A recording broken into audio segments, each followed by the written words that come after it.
नमस्ते दोस्तों, मेरा नाम है अफसर। आप सबका स्वागत है मैत्रेय संगम में। और आज का टॉपिक है एडिक्शन एंड अनमैनेजेबिलिटी। ये जो बीमारी है एडिक्शन की, इसके अंदर क्या अस्त व्यस्तता आती है, इसके ऊपर हम बात करेंगे, ताकि हमारे जो भी भाई हैं, जो भी सफ़रिंग कर रहे हैं, जो भी इस बीमारी से जूझ रहे हैं और वो निकलना चाहते हैं, तो वो अपनी पहचान पा सकते हैं, रिलेट कर सकते हैं हमारे इस टॉपिक के साथ में। तो आज बात करेंगे अस्वस्थता। दो किस्म की अस्वस्थता होती है, चाहे हम कोई भी नशा करते हो, शराब या कोई अन्य नशीला पदार्थ करते हो। एक अस्वस्थता बाहर की होती है, जैसे धीरे धीरे एक अल्कोहलिक और एक एडिक्ट,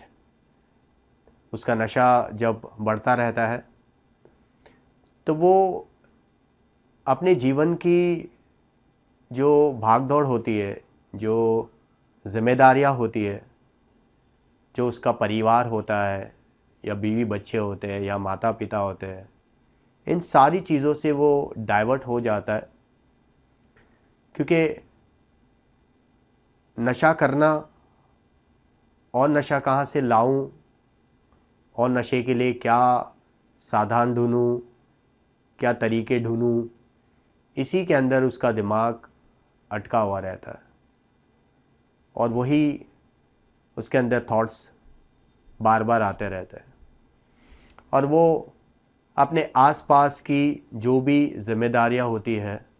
वो उनसे दूर होता जाता है। बहुत सारे जो एडिक्ट होते हैं उनके जॉब छूट जाते हैं या वो काम पे नशे के कारण जा नहीं पाते, या बहुत सारे जो नशा करते हैं वो लोग काम पे नशा करके जाते हैं। और बहुत सारे ऐसे होते हैं जिनके बहुत कम उम्र के अंदर अगर उनके हाथों में नशा आ गया है तो उन्हें अब तक उन्होंने कोई काम किया ही नहीं है या कोई काम सीखा ही नहीं है और उससे पहले ही वो नशे की जकड़ में आ गए हैं। अब काम नहीं है तो पैसा नहीं है, तो एक अनमैनेजेबिलिटी ये रहती है कि फाइनेंशियल बहुत ही इशू रहते हैं और बहुत सारे अल्कोहलिक और एडिक्ट के ऊपर कर्जा हो जाता है,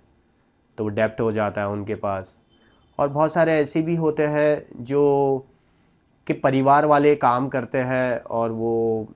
इस बीमारी की वजह से वो सब उनका पैसा चोरी करना या मैनिपुलेट करके ले लेना या झूठ बोल के वो धोखा देना, बेईमानी करना, तो उसके वजह से भी जो रिलेशनशिप होते हैं उसके अंदर भी बहुत अनमैनेजेबिलिटी आ जाती है, बहुत अस्त व्यस्त हो जाते हैं रिश्ते। और बाहर की अस्वस्थता के अंदर ब्रोकन रिलेशनशिप को देखा गया है कि एक अल्कोहलिक और एडिक्ट के जो रिश्ते नाते होते हैं वो टूट जाते हैं और वो एक ही घर में रहते हैं लेकिन वो आपस में उनकी लड़ाई झगड़े होते रहते हैं। तो बहुत ही घर के अंदर एक वातावरण बहुत ही वायलेंस वाला हो जाता है, हिंसा वाला हो जाता है और इससे बहुत परेशानी होती है उनकी औरतों को, बच्चों को, या उनके भाई बहन होते हैं उनसे भी रिश्ते उनके ठीक नहीं होते हैं। तो जैसे कि जॉब चले जाना, रिश्ते रिलेशनशिप में इशू हो जाते हैं, फाइनेंशियल इशू बहुत आता है, बाहर की दुनिया में समाज में भी बहुत अस्वस्थता फैल जाती है क्योंकि जो भी रिलेटिव्स होते हैं, फ्रेंड्स होते हैं, दोस्त होते हैं, वहाँ भी कुछ भी स्टेबल नहीं रहता। तो पूरी तरह से अनस्टेबल बाहर की चीज़ें हो जाती है, एक अंदर की जो अस्वस्थता होती है, क्योंकि बाहर सब कुछ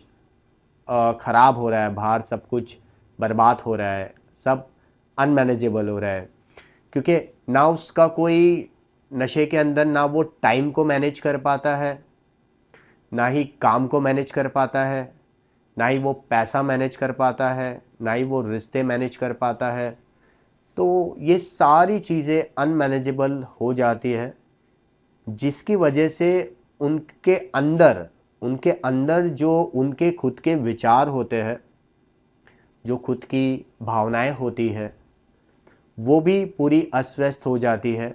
और नकारात्मक विचार उनके शुरू हो जाते हैं खुद को लेके, बाहर की दुनिया को लेके। बहुत ही स्ट्रेसफुल लाइफ हो जाती है, बहुत ही एंग्ज़ियस हो जाते हैं, बहुत ही डिप्रेस हो जाते हैं। तो एक अंदर की अस्त-व्यस्तता ऐसी होती है क्योंकि वो जो थॉट्स है, वो थॉट्स के एक नेगेटिव पैटर्न बनना शुरू हो जाते हैं। पूरी तरह से एक नेगेटिव थॉट्स का एक पैटर्न बन जाता है और बार-बार वो इन चीज़ों से निकलने की कोशिश करते हैं लेकिन निकल नहीं पाते हैं। तो वो हार मान जाते हैं जीवन की तरफ और इससे छुटकारा पाने की जो पहले कोशिश करते थे,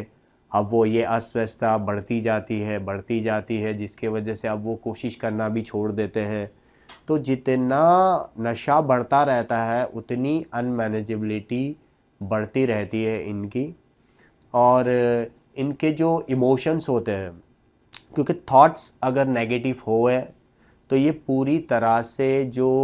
लाइफ के प्रति इनके अंदर जो होप रहता है, जो पहले जो स्ट्रेंथ रहता है, पहले जो कॉन्फिडेंस रहता है या जो करेज रहता है, वो धीरे धीरे पूरा नेगेटिव इमोशंस हो जाते हैं। वो डिस्करेज हो जाते हैं, होपलेस हो जाते हैं,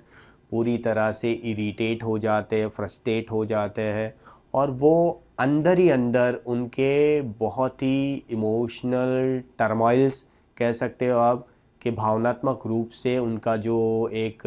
पतन होता है, गिरावट होती है, पॉजिटिव इमोशंस पूरे ख़त्म होते रहते हैं, नेगेटिव इमोशंस पूरे बनते रहते हैं। तो वो फ़ियर आना, वो सेल्फ पिटी में जाना, वो रोना-धोना और कहीं न कहीं ये सारी भावनाएँ अस्त-व्यस्त करती अंदर से और इन भावनाओं के वजह से उसका और नशा करने का मन करता है और पीने का मन करता है क्योंकि अब वो होश में अगर रहता है तो उसे वो अस्त-व्यस्तता वो झेली नहीं जाती है, वो कोप अप नहीं कर पाता है अपने डेली ये अनमैनेजेबिलिटी से जो बाहर की दुनिया में भी है और उससे जो कनेक्टेड उसके अंदर की दुनिया जो हिली हुई है, वो थॉट्स, वो इमोशंस, वो फीलिंग्स जो वो महसूस करता है अब इस वक्त, क्योंकि उसके जीवन में बहुत ही डर, बहुत ही बेचैनी, बहुत ही घबराहट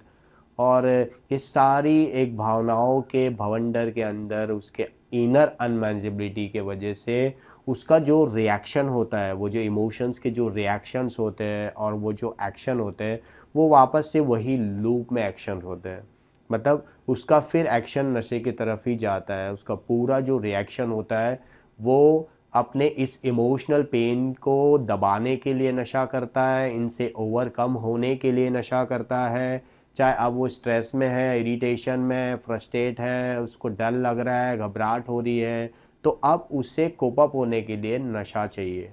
अब उसे दबाने के लिए और नशा चाहिए और जितना ही नशा वो करता है, उतनी ही अस्वस्थता उसकी और बढ़ती रहती है। तो आप ये कह सकते हो कि पूरा एक ये लूप है, पूरा एक नेगेटिव रिंग है, जो आप अगर देखोगे कि अनमैनेजेबिलिटी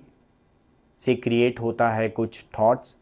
और जैसे ही अस्वस्थता से कुछ विचार क्रिएट होता है और उस थॉट से कुछ इमोशंस क्रिएट होते हैं और वही इमोशंस, वही भावनाओं से कुछ रिएक्शन क्रिएट होता है और वही रिएक्शन के वजह से कुछ एक्शन डालता है, वो नेगेटिव एक्शंस। वो भी उस वक्त वो कॉन्सिक्वेंसेस के बारे में नहीं सोचता कि इसका परिणाम क्या होगा, इसका रिज़ल्ट क्या होगा और वो एक्शन वापस से वही डालता है, फिर वही वो चाहे कर्ज़ा ले लेगा, चाहे झूठ बोलेगा, चाहे लड़ेगा, चाहे ज़िद करेगा, चाहे और नशा करेगा, वो पूरा सामान तोड़ेगा, उथल-पुथल कर देगा। लेकिन ये सब एक्शन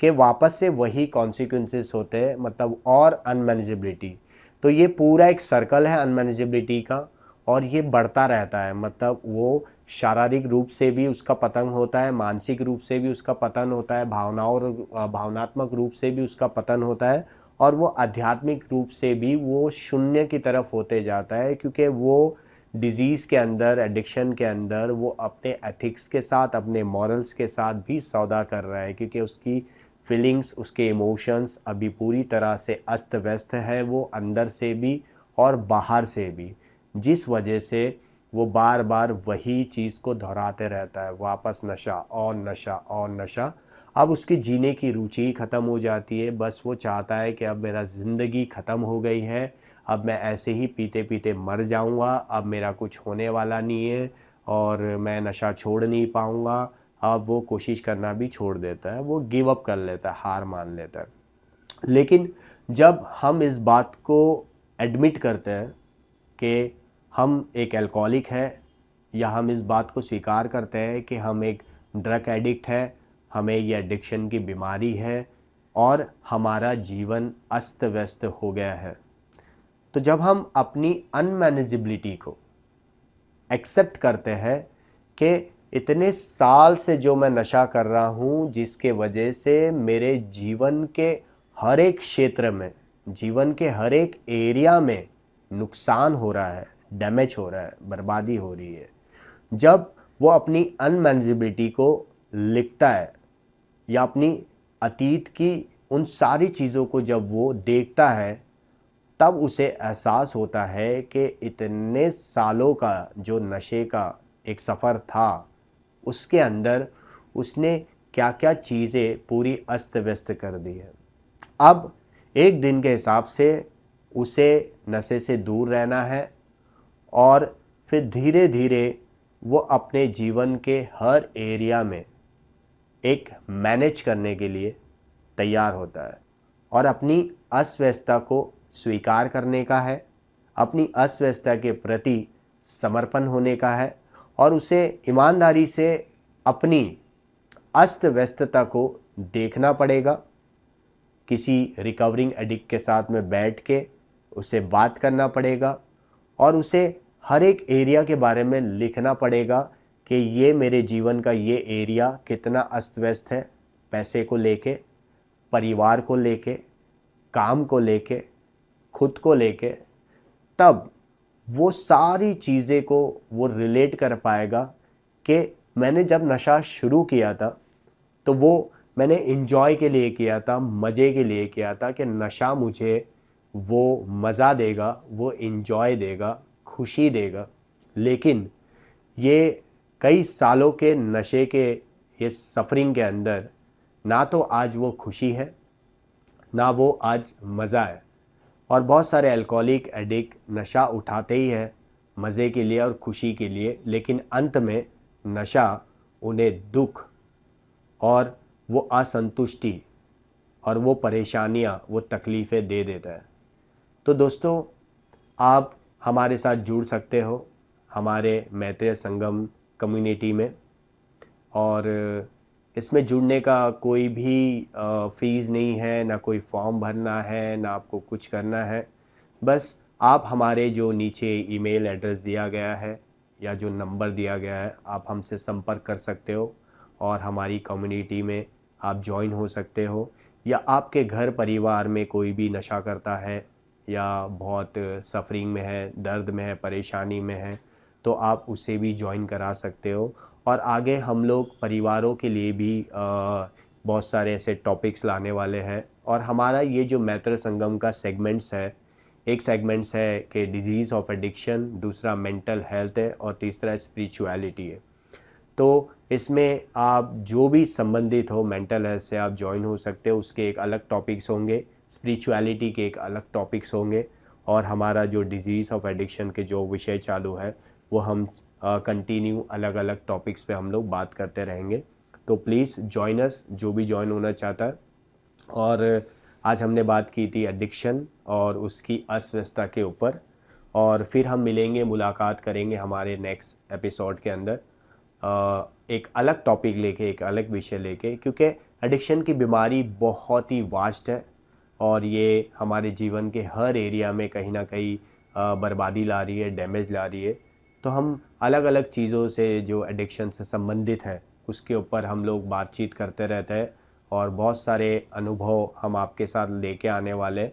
और आप इसे लाइक कीजिए, सब्सक्राइब कीजिए, और जो भी आपके आसपास में कोई अगर ऐसा बंदा है जो परेशान है, तकलीफ़ में है, तो आप उन्हें भी ये शेयर कीजिए और उन्हें भी ये बताइए कि इससे निकलने का बाहर एक तरीका है। और ये सब हम लोग एक अवेयरनेस के लिए कर रहे हैं, ताकि हमको ये अवेयरनेस हो कि ये एक बीमारी है और कहीं ना कहीं इससे बाहर निकलने का तरीका है। क्योंकि इस बीमारी के अंदर हमारे बहुत सारे जो यूथ है, जो यंग बच्चे लोग हैं, ये धीरे धीरे इस बीमारी के शिकार होते जा रहे हैं और इस बीमारी का अंत मौत है। तो ये कहीं ना कहीं एक ज़िंदगी और एक मौत का फ़ैसला सुनाती है बीमारी। तो हम किसी की जान बचा सकते हैं, किसी का घर बचा सकते हैं, किसी का जीवन बचा सकते हैं अगर हम इसे आगे पास करते हैं। तो अगर किसी का भी कोई सवाल हो या किसी को भी कोई तकलीफ़ हो, परेशानी हो, कोई क्वेरीज हो, तो आप हमें कमेंट्स भी कर सकते हैं या हमारे जीमेल अकाउंट पे या नंबर पे संपर्क भी कर सकते हैं और हम जल्द से जल्द कोशिश करेंगे आपसे संपर्क करने की। धन्यवाद। थैंक यू सो मच मैत्री संगम में जुड़ने के लिए।